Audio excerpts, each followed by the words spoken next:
Contesting the 1984 final, Paul Smith, age 33, a civil servant from Cheltenham, Gloucestershire. Sally Dawes is 28, a teacher from Farnham in Surrey. Malcolm Kendrick is 25. He's a doctor from Aboyne, Scotland. And Pat Everett, age 21, a student from Boston in Lincolnshire.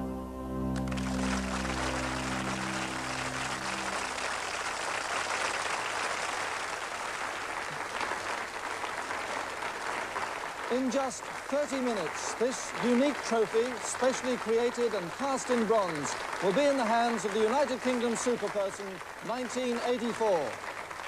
Good evening and welcome to the climax of the series, the Krypton Factor Final. And fittingly, that splendid trophy will be presented by another supreme artist, that West Indies master batsman, Viv Richards. And it is time now to get this final underway. 9,000 originally applied for the programme, 48 made it to the heats, and now just 3 men and 1 woman remain. And I would like to wish them the very best of luck and let battle commence. Round 1 is mental agility, and tonight we have a novel version of our familiar neighbourhood games. The contestants will see on their screens a large, static, 3-dimensional cube made up of 8 smaller cubes of different colours. That large cube will explode and then reform with the smaller coloured cubes adopting different positions. Each contestant will be asked questions about how the second cube compares with the first. Stand by, contestants. Sally, Malcolm and Pat keep looking to the front, but Paul, would you please turn now and face your screen, ready for the first test.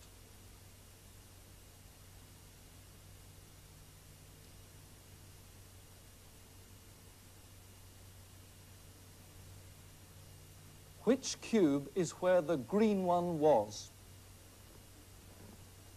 The purple one. Is correct, and 3 points to you. Now, Sally, would you please turn and face your screen?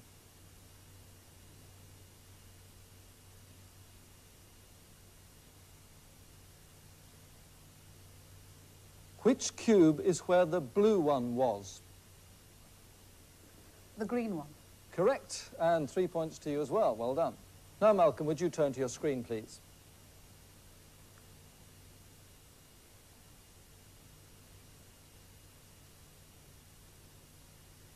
Which cube is where the white one was?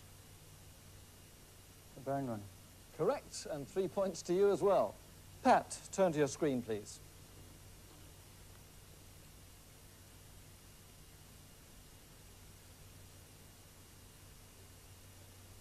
Which cube is where the red one was? Yellow. Correct, and 3 points to you. So that's an absolutely marvellous start for the contestants, but now it gets tougher. 4 more questions of increased difficulty. Paul, would you please turn to your screen?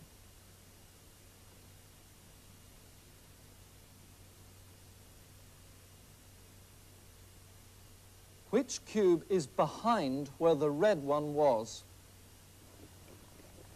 Brown one. No, it was the red one, so no points there, I'm afraid. Sally, would you turn to your screen, please?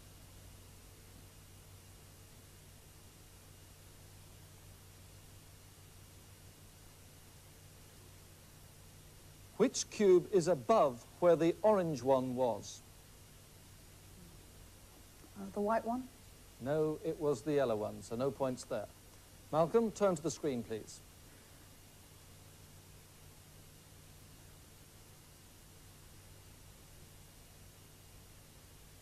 Which cube is in front of where the purple one was?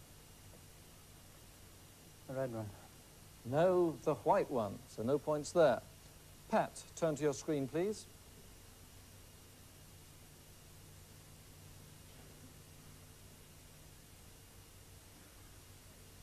Which cube is below where the yellow one was? Brown. No, it was purple, so no points there. Well, there's one last question now, the hardest one yet, and the contestants will compete on the buzzer to answer it. If someone gets it wrong, it's open for another contestant to try, and it is 4 points for the correct answer.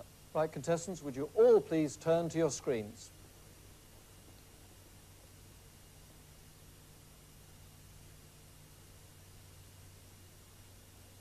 Which cube is below the cube that is above where the brown one was? Sally. The white one. Correct, and 4 points to you. And so now we enter all the points won in that first round into the master scoreboard.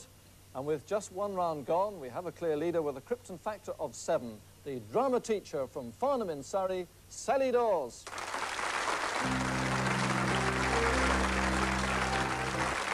Straight on we go with another grueling round. This one tests physical ability. All the contestants have already raced over the assault course twice before in heats and semi-finals, and significantly, they all improved their times last time out. So let's see how it all works out as we join them on the starting line, under orders from Major Stan Meadows of the Army Physical Training Corps. On your marks. Setting off first, Sally Dawes, a mother and drama teacher, and she comes from Farnham in Surrey. Next to go, Paul Smith, the civil servant who works at GCHQ. And Sally there climbing up 14 feet to the high balance. And on the far side in blue, Pat Everett. Nearest to us in red, Malcolm Kendrick, the Scottish doctor. Paul Smith nicely over the 6-foot wall. And Sally begins to climb those vertical pipes with Paul Smith here right on her heels. But Sally, nice drop there. She knows she's a bit short on pace, but she gives it everything she's got. She has tremendous guts. And now a moment where technique plays an important part. How you land and start to climb that net, so important, and she does it well. Malcolm Kendrick and Pat Everett, their turn now. Over they go. That's a good landing. So is that one from Pat. Well, the contestants know, having been on this course in the semi-finals and the heats, that the person who makes the least mistakes and has the best technique is most likely to win this race. And so far, all have been doing perfectly. Paul Smith now, and on the far side, Malcolm Kendrick battling it out for the lead. They're ahead of Sally Dawes, and it's just Malcolm Kendrick by a couple of feet from Paul Smith as they go towards that scramble net. Such a vital obstacle on this course. He's still giving it everything, but Pat Everett goes ahead of her now. He's in 3rd place. So over the top of that scramble net, still Malcolm Kendrick just from Paul Smith. And Pat Everett back in 3rd place, trying to hang in there. But over that nasty little double bar gate goes Malcolm Kendrick and through the water. In fact, he's just opened a few yards now on Paul Smith as they head towards the Burma rope bridge. Malcolm Kendrick, who's an expert skier, and Paul Smith, who's an expert croquet player. And there's the distance between them. Malcolm Kendrick about 3/4 of the way across that rope bridge as Paul Smith starts on it. But let me remind you, as Malcolm there has an anxious look back over his shoulder at Paul, that there is a longer finish to the final. They have a 30 or 40-yard sprint when they come out of this final net. So who has got the stronger finish? It's Malcolm Kendrick going under that last net first, and Paul Smith right there with him. Technique going to be so important now because many contestants have been caught under that net in previous rounds. But it's Paul Smith coming level. He goes ahead now of Malcolm Kendrick. But will Malcolm come back? Yes, Malcolm comes out of that net first and goes into the lead. Now this long sprint to the finish. It's Malcolm Kendrick, but Paul Smith's coming back. Paul Smith's level with him. Paul Smith goes into the lead and takes the tape with that cry of anguish. Tremendous performance by Paul Smith. Great guts there. And it's Pat Everett there back in 3rd place. A great race and a tremendous finish there. And we shall enter the points won on the assault course into the scoreboard. And with 2 rounds gone, we have a new leader. Out in front with a Krypton factor of 13 is the civil servant at GCHQ, Paul Smith.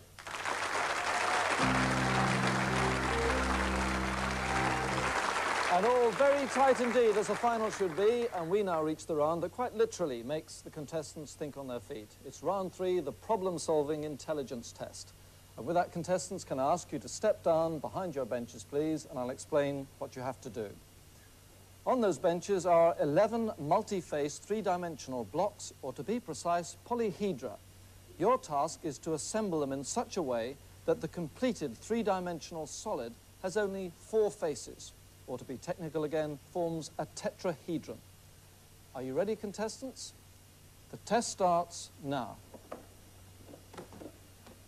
Well, where on earth do you start? It's so important to work to a method. And really what these finalists need to do is to figure out the makeup of those 11 pieces in front of them. Originally, there were in fact 44 pieces, 26 tetrahedra and 18 pyramids. But various shapes were glued together to make the 11 irregular shaped pieces for this test. So the contestant should mentally break each piece down into its fundamental units and visualize the arrangement of those units in space to make up the whole tetrahedron. And the formula is 4 tetrahedra and 2 pyramids to form a single large tetrahedron, and 5 tetrahedra and 5 pyramids to form a single large pyramid. Keep building to that formula and you'll finish with the giant tetrahedron that we're looking for. Sally Dawes here, and clearly working to a method, as you can see. Malcolm Kendrick from Scotland, and he's made a good start also. And Paul Smith, he looks very close to finishing here, I think. You can see that the base there is correct. He's got about 4 pieces left. Now, just 1 piece to go into the back there if he's right, yes, and 1 on the top. Paul Smith wins it. And you can see how delighted he is to have done that.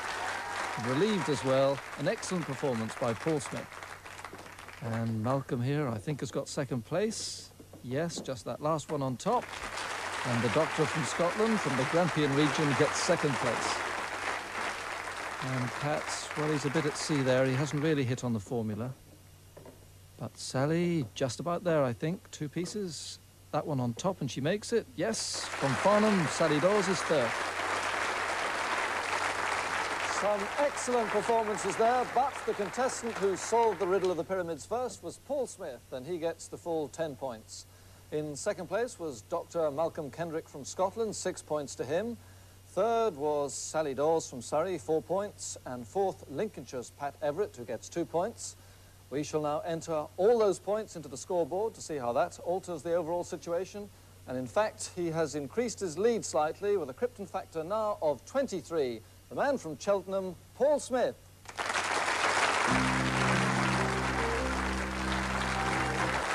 So, can Paul Smith be caught? 2 rounds to go. This is the 4th one where we test the powers of observation. Coming up in a few seconds, a film clip, followed by questions, and then the identity parade. And tonight, the clip comes from The Hit, a rough, tough thriller about a gangster played by Terence Stamp, who turns supergrass and helps put several of his crooked friends behind bars. But 10 years later, he suddenly and violently comes face to face with retribution at his Spanish hideaway. Right, contestants, would you please turn now to your screen, concentrate hard. Here comes your clip.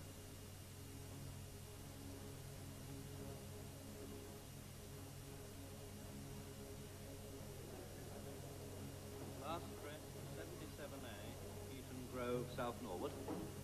Yes, sir.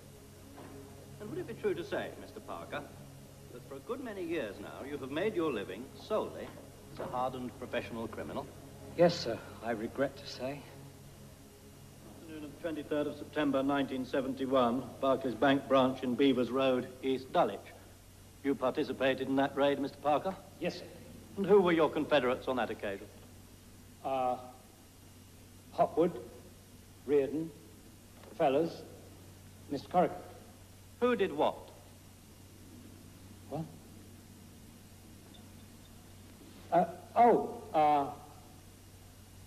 I stayed with the car, and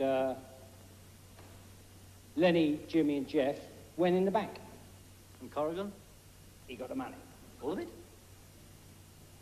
No. You shared it out, didn't you? Yeah. But Corrigan got the lion's share, Right. because he was the mastermind behind the operation. Yeah. See, Mr. Corrigan. Yeah. Mastermind. Morning of the 25th of October, 1972, in the Securicorps van in Peckham High Road. A guard was wounded. You took part? Yes, sir. And Reardon, Fellows, and Mr. Corrigan. Not Hopwood.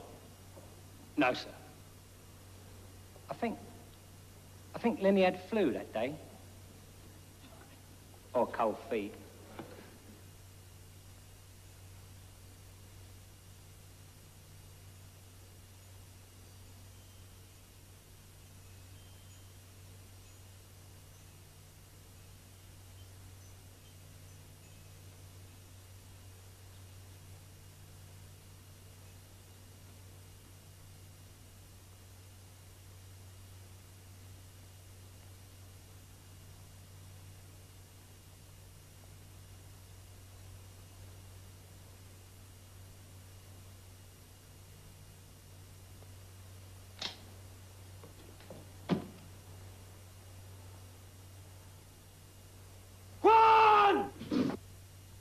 That's all. Turn to the front, please, contestants. Now the questions, 2 each to start off with and worth 2 points each. Here are yours. Paul, in the opening shot, the camera moved down the corridor outside the court. Halfway along, 2 men were leaning against the wall between 2 windows. What was in their hands? Newspaper. Correct, 2 points. Barclays Bank was in which road in East Dulwich? Must press you for an answer. Peckham High Road. No, it was in Beavers Road, but 2 of the possible 4 there. On we go to you, Sally. What was the total number of people in the dock? 4. No, 6. 4 defendants and the 2 policemen. The first robbery referred to took place on what date in 1971? November the 13th. No, September the 23rd. So I'm sorry you don't score there, Sally. But on we go to you, Malcolm. In the villa in Spain, what was immediately below the picture on the wall of John Lennon? A bed. Correct, 2 points. In the raid on the bank, the robbers had varying tasks. What was said about Corrigan? He took the money. Indeed he did, the lion's share, and you get 4 points in all there, well done. Now your questions, Pat. What was hanging from the window frame in the villa as you looked out to the countryside beyond? A sort of hanging garden. A basket with some kind of plant in it. No, it was wind chimes. Who didn't take part in the second raid when a Securicorps guard was injured? Lenny. Lenny, do you know his surname? I'll take Hotwood. Lenny. It was Lenny Hotwood. But I'll take that, so you get 2 of the possible 4 there. And on we go now to the buzzer section. 4 more questions, worth a point each for the right answer, but if a contestant gives me the wrong answer, it's then open for someone else to try. So stand by on those buzzers, contestants. Here we go. The very first words heard from the court were, your last address was 77A, Malcolm. North Dulwich Street. No, I can finish the question. 77A, Heaton Grove, where in the London area? Sally. Norwood. More precise, you're almost there. South Norwood. Correct. Apart from books, what was sitting in the middle? Sally. Carafe of water and a glass on top. No, in the middle of the desk of the villa, Malcolm. Typewriter. Correct. Lenny Hotwood didn't take part in the second raid. Pat. Cold feet. Or flu. Just in time, but you get the point. When Terence Stamp entered the villa, how many books did he put down? Malcolm. 3. Correct. And we progress to the identity parade, worth 2 more points for any contestant who can pick out someone from our lineup. And the person we want them to pick out was one of the defendants. In fact, he was 3rd from the left, the only one who was wearing a light suit. In fact, we saw him in close-up for several seconds. So, which one is he in this lineup of 9 defendants?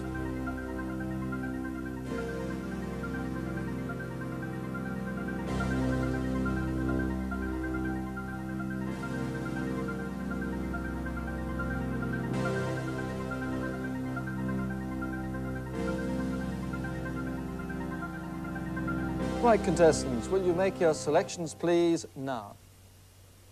And they've all been made. Let's have a look at them. Number 8 there is the choice of Paul, Sally and Malcolm. But Pat has gone for number 1. So let us find out who it is as I ask the defendant from that film to make himself known to the contestants now, please. And it is indeed number 8 in real-life actor Bernie Saul. So well done, Paul, Sally and Malcolm. They get the extra 2 points, and we shall now feed all the points won in the 3 sections of that round into the scoreboard. Just 1 round to go, don't forget. And, well, Malcolm Kendrick has closed the gap somewhat. The Scottish doctor's now got 23 points, but still holding on to his lead with a Krypton factor of 27. The civil servant at GCHQ, Paul Smith.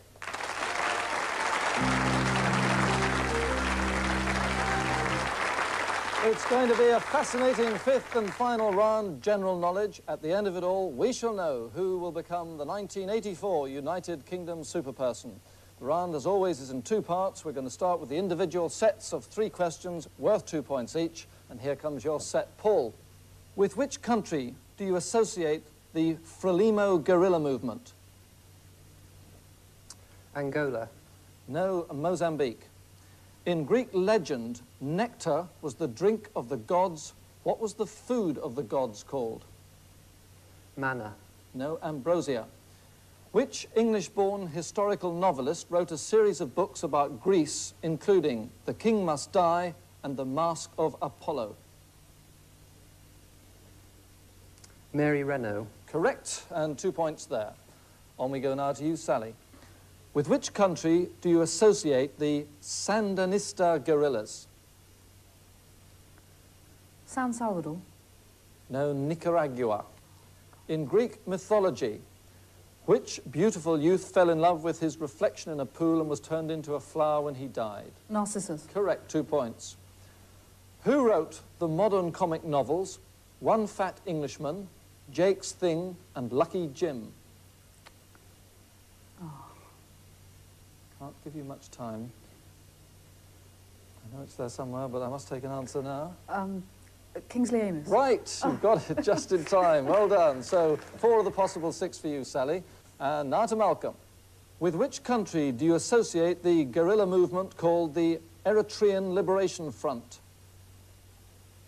Bolivia. No, Ethiopia.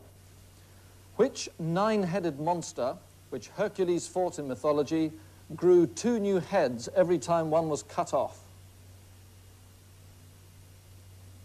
Gorgon. No, Hydra. And finally, who wrote the books Captains Courageous and Puck of Pook's Hill at the turn of the century? Got to hurry you. An answer? Don't know. It is Rudyard Kipling. And finally now to Pat.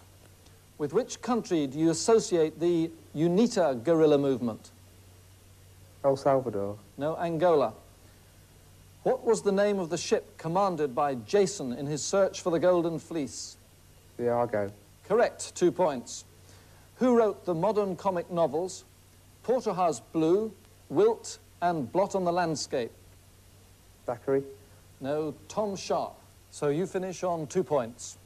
And now we come to the climax of this final 90 seconds of rapid-fire questions. 1 point for the right answer, but a point deducted if a contestant gives me the wrong answer, and everything is on the buzzer. So stand by on the buzzers, contestants. The clock starts now. Which Israeli became famous for his ability to bend metal spoons? Pat. Uri Geller. Correct. Which European country has the guilder or the florin as its Pat? Holland. Correct. Which Dutch artist painted the Laughing Cavalier and the Merry Paul? Franz Howell. Correct. Which country was beaten 2-0 by France in the final of the Pat? Spain. Correct. Which composer born in the Pyrenees wrote Scheherazade, Daphnis and Paul? Ravel. Correct. The revelation of which saint is the last book of the Bible? Pat. John.